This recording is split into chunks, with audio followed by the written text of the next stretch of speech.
Здраво, драги родители! Добре дојдовте на уште едно видео на Малиот принц за разбуденото семејство на тема како со емпатија да се осврнеме на реалностите на животот. Често пати како родители знаеме да се прашаме што ако моето дете доживува чувства за кои што немам решение, не знам како да се справам со нив, например, доколку моето дете не сака да оди на училиште, а мора да оди, дали да го оставам да ги чувствува своите чувства, дали да сочувствувам со неговите чувства, со неговите желби, дали да се согласувам со неговите желби, како да го решам ова. Најосновно е при тоа да разбереме дека ние не воспитуваме дете во стаклено ѕвоно, односно да го исклучуваме своето дете од животот во реалниот свет. Воспитувањето пред се за родителот треба да представува еден предизвик во кој што тој ќе му помогне на своето дете да може да ги разбере своите чувства, за да може детето да почне да преговара, да разговара со своите чувства. Детето уште, значи, од секогаш чувствата владеат со децата, цело време владеат чувствата со децата, меѓутоа децата тоа не можат да знаат за тоа нешто, а ние пак како родители често пати не го гледаме тоа. Затоа кога ги учиме децата да бидат писмени на емоционално ниво, односно што значи да станат свесни за своите чувства, ги учиме дека е можно децата природно да се слеваат, природно да течат со своите чувства, затоа што чувствата се нормални, а не наместо значи тие постојано да бидат обземени од нив. И за да го научиме на ова нашето дете, особено кога не сака да оди на училиште, ние започнуваме со тоа што му даваме простор на нашето дете. Што значи да му даваме простор на нашето дете? Давање на простор за нивните чувства, особено на оние кои што се анксиозни, значи дека ние како родители не доживуваме никаква вознемиреност за постоењето на чувствата кај нашите деца. Значи, во моментот кога ние ќе имаме вознемиреност за вознемиреноста на нашите деца, децата наши тоа веднаш ќе го забележат и веднаш ќе не разоткриваат. И затоа, наместо ние да ги обидуваме да не бидат вознемирени, прво треба да ги прифатиме нивните чувства, онакви какви што се, да ги прифатиме во моментот додека се креваат, значи во моментот кога постојат кај нив. Например, кога нашето дете не сака да оди на училиште, ние вообичаено му велиме на децата, например, не биди глупав, мора да одиш на училиште, престани да се плашиш, ќе бидеш казнет ако не одиш на училиште. И од овие искази, значи, секој од овие реакции ќе можеме да видиме не само што на некој начин не го растеретува детето од стравот, туку го прави да се срами од своите чувства, дури и да се плаши од своите чувства. Уште полошо е кога ние како родители му кажале: добро, во реде, разбирам дека не сакаш да одиш на училиште, па не оди на училиште, не мора да одиш. Значи, ова пак го учи детето да капитулира пред своите стравови и со цел да ја одбегне реалноста. Меѓутоа, ајде сега да споделиме еден посвесен пристап, а тоа е да ги поканиме чувствата кај децата. Значи, да побараме детето да нацрта некоја слика за оно кој што го чувствува во дадениот момент, или пак да раскаже некоја приказна зона што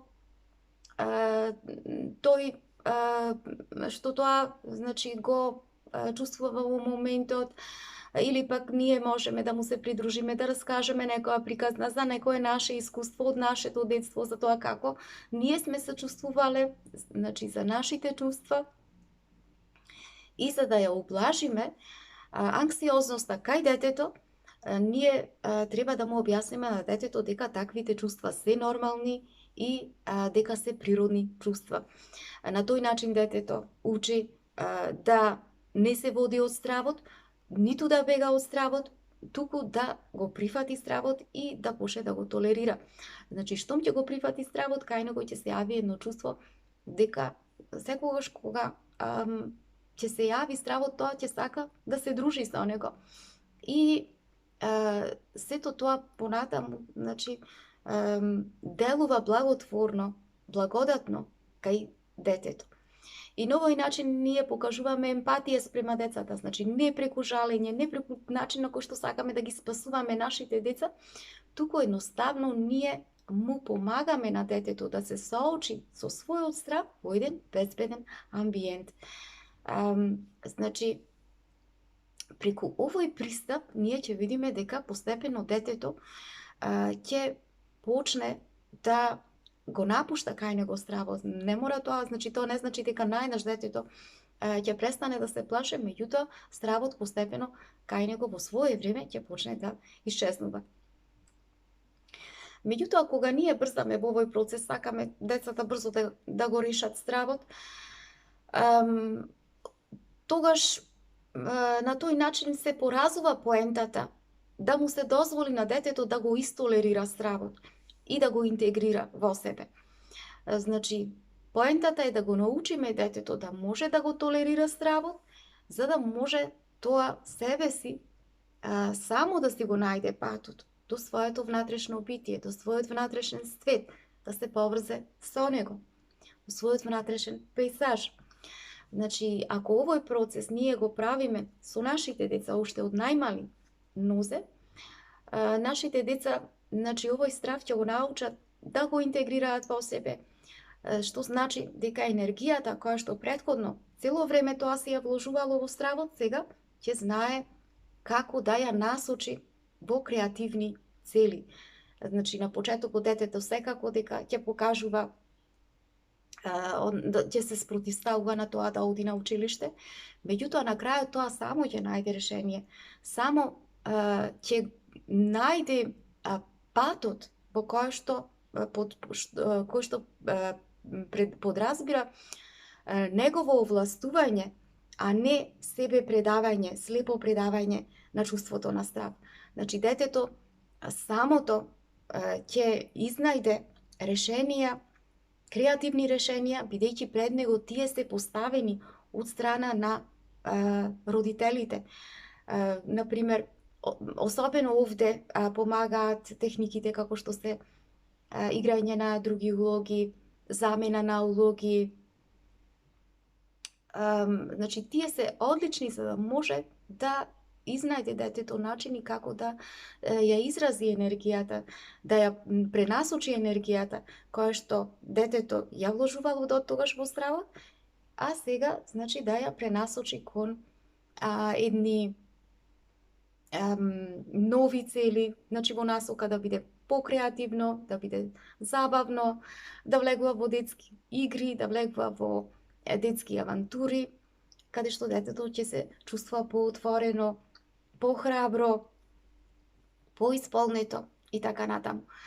Меѓутоа, бидејќи ние како родители имаме голема имаме потреба, зависни сме од потребата да преземаме акции, а вторката Шефали им помагала на родителите, направила една листа како родителите што да прават, родителите за да можат да се справат со својата вознемиреност, да не му ја пренесуваат на своите деца кога тие се вознемирени. Прво, таа вели, треба да седам блиску до своето дете во тишина. Второ, да го гледам постојано во неговите очи и да не го тргам погледот од него. Трето, да ги повторувам тивко неговите чувства кон него. Четврто, да му кажам дека сум тука цело време со него, мојата близина, дека непосредно сум присутна тука со него. Пето, да ги разбирам неговите искуства, дека се битни. Шесто, да ги чувам моите мисли, моите проповеди, моите предавања за себе. Седмо, да го уверам дека неговите чувства се најбитни. Осмо, да му обезбедам простор на моето дете, за да може да ги почувствува своите чувства, се додека не ги интегрира во себе. Девето, да потврдам дека неговите чувства се валидни и дека нема потреба да се срами од нив, затоа што тие се негови чувства. И десето, да разберам и да можам да ја разберам својата анксиозност, да можам да допрам со својата анксиозност додека сум со своето дете и да работам цело време со неа. Значи, кога чувствата ни е вака, ги изразуваме, ги сметаме за свети во еден безбеден простор, значи ние ги учиме децата истото да го прават. И тогаш тие се способни да можат да ги обработат своите чувства и да ги пуштат безповторно, да имаат потреба да ги реинкарнираат на еден индиректен начин. Значи, кога ова им го даваме на нашите деца, кога на ваков начин ние му даваме еден свет простор на нашите деца, ние всушност му даваме еден најмоќен подарок. Драги мои, тоа би било се за ова видео. Имајте убав ден, се гледаме.